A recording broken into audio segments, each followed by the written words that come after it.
Hello mga ka-offshore. Ayan, may tips na naman ako dun sa mga walang panggawalang singsing ng kalapate.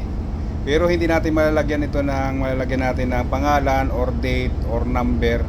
Malalagyan lang natin to, susulatan natin. Pero may bibigay ako sa inyo ng tip mga idol. Pumunta kayo sa mga electrician. Ayan. Dito napapansin yan. Punta kayo sa mga electrician at humingi kayo nito. Iba-ibang klaseng size, iba-ibang kulay. Tingnan nyo mga. Ayan mga idol, puputulin niya lang yan. Ibang size, ibang kulay. Iba-ibang kulay dito mga ka-offshore oh. Iba-ibang kulay niyan. Size na ganyan 24 volts o 12 volts, mga gano'n ang size niya. Pero maganda siya mga kalapatid. Puputulan mo lang siya niyan.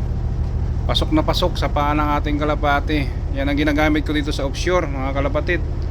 Punta ka sa shop ng mga electrician, makakahingi ka.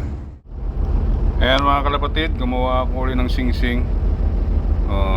Pinutol ko lang siya. Tanso pala siya, tanso. May singsing na naman tayo, kaso nga lang wala siyang pangalan, wala siyang number. Pero at least may singsing tayo dito sa offshore. Yung mga ganito lang siya mga kalapatid. Nangingi tayo sa mga electrician.